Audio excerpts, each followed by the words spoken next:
a guy who's helped you out in the transition the most out of some of the D linemen? D lineman, I have to say, even though he doesn't play, Tony Springman. Mm-hmm. I mean, he's he's like a coach to me. He's like an older brother to me. He's always there for me. No matter what it is, if it's football or not, he's always there. So, how hard adjust to the speed of the game? How do you get adjusted? Yeah.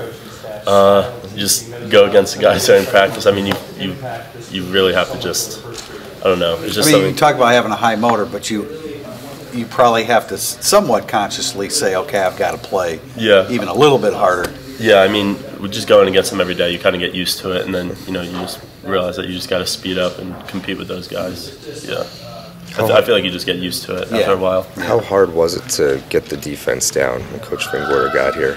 I don't think it was that hard because they understood that I was a freshman and I was new, and they were really understanding, and I had meetings with coaches, and I really focused on just learning the defense, and I was really dedicated to doing that, and I don't think it was that hard.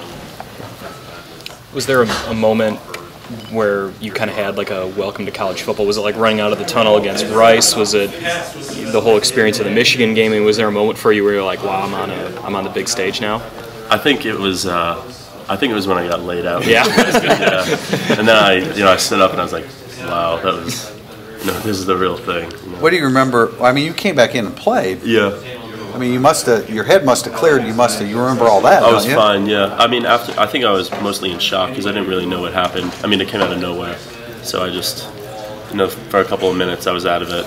It was helmet to helmet. Yeah. I mean, they don't seem to call helmet to helmet on blocks. Yeah, it's all good. I mean, I don't really care that much. The fact that Notre Dame went to a four-man line, predominantly a four-man line, did that play to your strengths or? No, I don't. I mean, yes and no. I mean, it really doesn't make a difference to me. I mean, I could play the 3-4 outside linebacker. Although in a four-man front, being a little bit smaller or not as heavy. Yeah. Is probably beneficial as opposed to a three-man front. Yeah, I mean, I guess so. I mean, I really don't know what I would have played if we sticked with Coach Diaco's defense. Right. Yeah. Right. You committed under Coach Diaco. Yeah. And was he your recruiter or was it? He was, yeah. So how was it when he left? Did you have any reservations about enrolling early or anything like that? No, I mean, he took the job the night of my in-home visit, and I committed to a school. I didn't really commit to a coach, so I didn't have any sort of thoughts of looking at another school. I was set on Notre Dame.